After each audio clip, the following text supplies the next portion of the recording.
ಎಲ್ರಿಗೂ ನಮಸ್ಕಾರ. ನಾನು ನಯನ. ಬೇಸಿಗೆ ಕಾಲಕ್ಕೆ ಇನ್ನೊಂದು ತಿಂಗಳು ಬಾಕಿ ಇದೆ. ಆಗ್ಲೇ ಬೆಂಗಳೂರಿನ ಕೆಲ ಏರಿಯಾಗಳಲ್ಲಿ ನೀರಿಗಾಗಿ ಹಾಹಾಕಾರ ಶುರುವಾಗಿದೆ.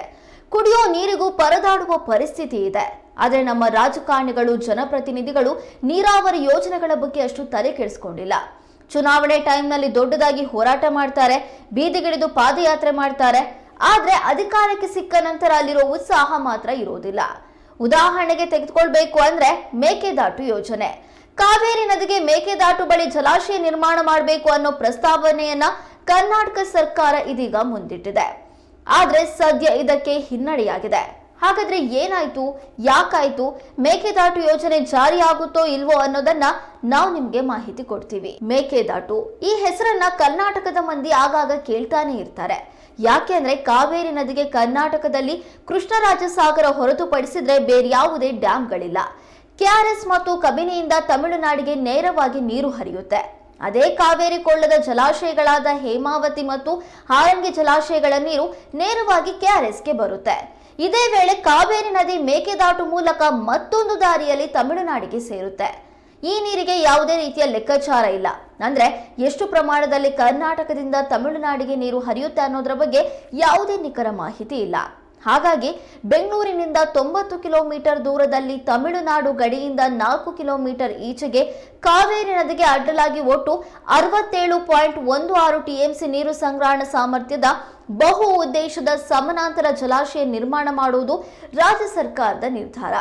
ಬೆಂಗಳೂರು ಮತ್ತು ಸುತ್ತಮುತ್ತಲಿನ ಪ್ರದೇಶಗಳಿಗೆ 4.75 ಟಿಎಂಸಿ ಕುಡಿಯುವ ನೀರಿನ ಪೂರೈಕೆ ಹಾಗೂ 400 ಮೆಗಾವ್ಯಾಟ್ ಜಲವಿದ್ಯುತ್ ಉತ್ಪಾದನೆ ಈ ಯೋಜನೆಯ ಮೂಲ ಉದ್ದೇಶ.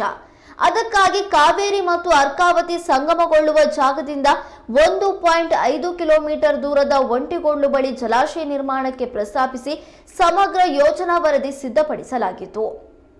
ಈ ಅಣೆಕಟ್ಟನ್ನ ಕಟ್ಟಿದಲ್ಲಿ ರಾಜ್ಯಕ್ಕೆ ಅಗತ್ಯವಿರುವ ನೀರನ್ನ ಸಂಗ್ರಹಿಸಿ ಉಳಿದಿದ್ದನ್ನ ತಮಿಳುನಾಡಿಗೆ ನೀಡುವ ಉದ್ದೇಶವನ್ನ ಕರ್ನಾಟಕ ಹೊಂದಿತ್ತು.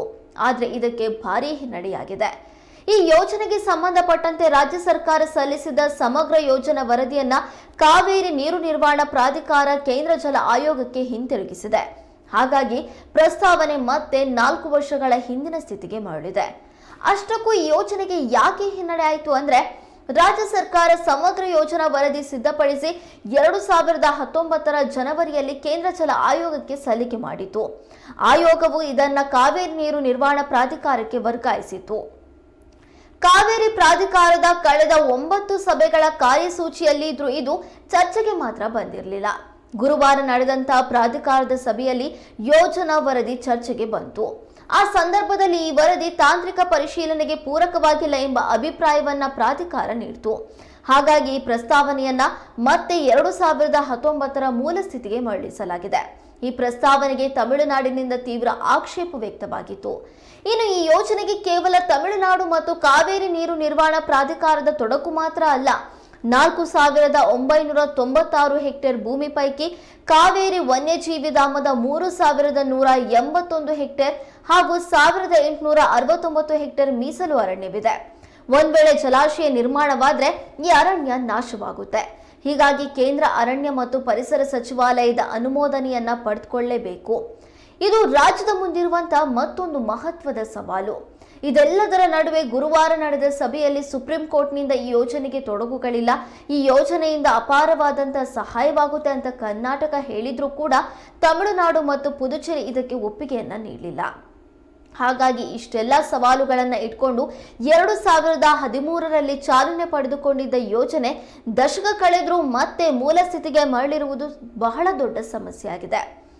ಈ ಯೋಜನೆಯನ್ನ ಎಲ್ಲಾ ರಾಜಕೀಯ ಪಕ್ಷಗಳು ತಮ್ಮ ತಮ್ಮ ಚುನಾವಣಾ ವಿಚಾರವಾಗಿ ಬಳಕೆ ಮಾಡಿಕೊಳ್ತಾ ಇವೆ. ಈ ಯೋಜನೆಯನ್ನ ಎಲ್ಲಾ ರಾಜಕೀಯ ಪಕ್ಷಗಳು ಚುನಾವಣಾ ವಿಚಾರವಾಗಿ ಬಳಕೆ ಮಾಡಿಕೊಳ್ತಾ ಇವೆ. ಚುನಾವಣೆ ಬಂದಾಗ ಪ್ರತಿ ಬಾರಿ ಈ ವಿಚಾರ ದೊಡ್ಡ ಮಟ್ಟದಲ್ಲಿ ಸದ್ದು ಮಾಡುತ್ತೆ. ಅದು 2022ರ ಸಮಯ. ರಾಜ್ಯದಲ್ಲಿ ಕೋವಿಡ್ ಮಹಾಮಾರಿ ಹಾವಳಿ ಜೋರಾಗಿತ್ತು. ಆಗ ಅಧಿಕಾರದಲ್ಲಿ ಇದ್ದಿದ್ದು ಬಿಜೆಪಿ, ವಿರೋಧ ಪಕ್ಷದ ಸ್ಥಾನದಲ್ಲಿ ಇದ್ದಿದ್ದು ಕಾಂಗ್ರೆಸ್. ಮೇಕೆದಾಟು ಯೋಜನೆಯನ್ನ ಜಾರಿಗೆ ತರಬೇಕು ಅಂತ ಕಾಂಗ್ರೆಸ್ ಬೃಹತ್ ಮಟ್ಟದಲ್ಲಿ ಪಾದಯಾತ್ರೆಯನ್ನ ಮಾಡಿತು. ನಮ್ಮ ನೀರು ನಮ್ಮ ಹಕ್ಕು ಅಂತ ಡಿಕೆ ಶಿವಕುಮಾರ್ ನೇತೃತ್ವದಲ್ಲಿ ಮೇಕೆದಾಟು ಸಂಗಮದಿಂದ ಪಾದಯಾತ್ರೆ ನಡೆಸಲಾಗಿತ್ತು. ಕೋವಿಡ್ ಇದ್ರೂ ನಿಯಮಾವಳಿಗಳನ್ನು ಗಾಳಿಗೆ ತೂರಿ ಬೃಹತ್ ಮಟ್ಟದಲ್ಲಿ ಪ್ರತಿಭಟನೆ ನಡೆಸಲಾಗಿತ್ತು. ಪ್ರತಿಭಟನೆಗೆ ಜನಸಾಗರವೇ ಹರಿದು ಬಂದಿತು. ಬೃಹತ್ ಫ್ಲೆಕ್ಸ್ಗಳು, ಸಾಗರೋಪಾದಿಯಲ್ಲಿ ಜನ ಎಲ್ಲ ನೋಡ್ತಾ ಇದ್ದಾಗ ಕಾಂಗ್ರೆಸ್ ಸರ್ಕಾರ ಅಧಿಕಾರಕ್ಕೆ ಬಂದ್ರೆ ಖಂಡಿತವಾಗಿಯೂ ಮೇಕೆದಾಟು ಯೋಜನೆ ಅನುಷ್ಠಾನಕ್ಕೆ ಬರುತ್ತೆ ಅಂತಾನೆ ಎಲ್ಲರೂ ಅನ್ಕೊಂಡಿದ್ರು. ಆದ್ರೆ ಆಗ ಕಾವೇರಿ ನೀರು ನಮ್ಮ ಹಕ್ಕು ಅಂತ ಹೇಳ್ತಾ ಇದ್ದ ನಾಯಕರು ಈಗ ಗಪ್ಚುಪ್ ಆಗಿದ್ದಾರೆ. ಪ್ರಶ್ನೆ ಮಾಡ್ತಾ ಇದ್ದ ರಾಜಕೀಯ ನಾಯಕರೇ ಈಗ ಉತ್ತರ ಕೊಡದೆ ಇರುವ ಪರಿಸ್ಥಿತಿಯಲ್ಲಿ ಇದ್ದಾರೆ. ಇಲ್ಲಿ ಎಲ್ಲರೂ ಅಷ್ಟೇ, ಕೇವಲ ಚುನಾವಣೆ ಬಂದಾಗ ಜನರ ಸಮಸ್ಯೆ ಬಗ್ಗೆ ಮಾತಾಡೋದು, ಆಮೇಲೆ ನಮಗೂ ಅದಕ್ಕೂ ಸಂಬಂಧ ಇಲ್ಲ ಅನ್ನೋ ಹಾಗೆ ಇರೋದು. ಮೇಕೆದಾಟು ಯೋಜನೆ ವಿಚಾರದಲ್ಲೂ ಕೂಡ ಅದೇ ಆಗ್ತಾ ಇದೆ. ಇದು ಕೇವಲ ಚುನಾವಣಾ ವಿಚಾರವಾಗಿ ಮಾರ್ಪಟ್ಟಿದೆಯೇ ಹೊರತು ಯಾವ ರಾಜಕೀಯ ಪಕ್ಷಗಳು ಇದರ ಬಗ್ಗೆ ಗಂಭೀರವಾಗಿ ಚಿಂತಿಸ್ತಾ ಇಲ್ಲ. ಒಂದ್ ವೇಳೆ ಈ ಯೋಜನೆ ಅನುಷ್ಠಾನವಾದರೆ ಹಲವಾರು ಜಿಲ್ಲೆಗಳಿಗೆ ನೀರಾವರಿ ಒದಗಿಸಬಹುದು. ಎಲ್ಲಕ್ಕಿಂತ ಹೆಚ್ಚಾಗಿ ಸಿಲಿಕಾನ್ ಸಿಟಿ ಬೆಂಗಳೂರಿಗೆ ಕುಡಿಯುವ ನೀರಿನ ಸೌಲಭ್ಯ ಒದಗಿಸಬಹುದು. ಬೆಂಗಳೂರಿನಲ್ಲಿ ಈಗಾಗಲೇ ಕುಡಿಯುವ ನೀರಿಗೆ ಬಹಳ ಸಮಸ್ಯೆ ಇದೆ. ಸದ್ಯ KRS ನಿಂದ ನೀರನ್ನ ಪೂರೈಕೆ ಮಾಡಲಾಗ್ತಾ ಇದೆ. ಒಂದ್ ವೇಳೆ ಮೇಕೆದಾಟು ಯೋಜನೆ ಅನುಷ್ಠಾನವಾದ್ರೆ KRS ಜಲಾಶಯದಿಂದ ಪೂರೈಕೆ ಮಾಡುವ ಅಗತ್ಯ ಇರೋದಿಲ್ಲ. ಯೋಜನೆ ಮಹತ್ವದ್ದೇ ಆಗಿದೆ. ಆದರೆ ಈ ಯೋಜನೆಯಿಂದ ಅಪಾರವಾದ ಅರಣ್ಯ ಸಂಪತ್ತು ಕೂಡ ನಾಶವಾಗುತ್ತೆ. ರಾಜಕಾರಣಿಗಳು ಬೇರೆ ಕಡೆ ಅರಣ್ಯ ನಿರ್ಮಾಣ ಮಾಡ್ತೀವಿ ಅಂತ ಹೇಳ್ತಾರೆ, ಆದ್ರೆ ಅದೆಲ್ಲ ದೂರದ ಮಾತು ಅನ್ನುವಂಥದ್ದು ಇಲ್ಲಿವರೆಗೂ ಅರಣ್ಯ ನಿರ್ಮಾಣ ಮಾಡಿರುವ ಅಂಕಿಅಂಶಗಳೇ ಹೇಳ್ತವೆ. ಏನೇ ಆದ್ರೂ ತಮಿಳುನಾಡು ಮತ್ತು ಪುದುಚೇರಿ ಈ ಬಗ್ಗೆ ಆಗಾಗ ಚಕಾರ ಎತ್ತುತ್ತಾ ಇರೋದ್ರಿಂದ ಯೋಜನೆ ಮುಂದಕ್ಕೆ ಹೋಗ್ತಾ ಇಲ್ಲ, ಸಮಸ್ಯೆಗಳು ಕಡಿಮೆ ಆಗ್ತಾ ಇಲ್ಲ. ಒಂದಂತೂ ನಿಜ, ಬೆಂಗಳೂರಿಗೆ ಈ ಬಾರಿ ಜಲಕಂಟಕ ಎದುರಾಗೋದಂತೂ ಸತ್ಯ.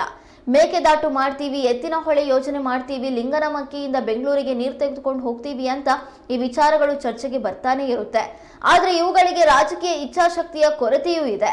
ಲಿಂಗನಮಕ್ಕಿ ವಿಚಾರಕ್ಕೆ ಬಂದ್ರೆ 100 ಕಿಲೋಮೀಟರ್ ದೂರದಿಂದ ಅರಣ್ಯ ನಾಶ ಮಾಡಿ ನೀರನ್ನ ತೆಗೆದುಕೊಂಡು ಹೋಗೋದಕ್ಕೆ ಯಾಕೆ ನೀರನ್ನ ತೆಗೆದುಕೊಂಡು ಹೋಗ್ಬೇಕು ಇಲ್ಲಿಂದ ಅಂತ ಪರಿಸರ ಪ್ರೇಮಿಗಳು ಪ್ರಶ್ನೆ ಮಾಡ್ತಾರೆ. ಇನ್ನು ಎತ್ತಿನ ಹೊಳೆಯಂತೂ ನಡೀತಾನೆ ಇದೆ, ಹಣದ ಹೊಳೆ ಹರಿತಾನೆ ಇದೆ. ಆದ್ರೆ ನೀರ್ ಮಾತ್ರ ಯಾವಾಗ ಸಿಕ್ಕುತ್ತೆ ಅನ್ನುವಂಥದ್ದು ಜನಪ್ರತಿನಿಧಿಗಳಿಗೆ ಗೊತ್ತು. ಮುಂದೆ ಈ ಬಗ್ಗೆ ರಾಜ್ಯ ಸರ್ಕಾರ ಏನ್ ಮಾಡುತ್ತೆ, ಮೇಕೆದಾಟು ಯೋಜನೆಯನ್ನ ಅನುಷ್ಠಾನ ಮಾಡೋದಕ್ಕೆ ಸಾಧ್ಯವಾಗುತ್ತಾ, ಈ ಕುರಿತು ನಾವು ಕೇವಲ ಕಾದ್ ನೋಡ್ಬೇಕಾಗಿದೆ.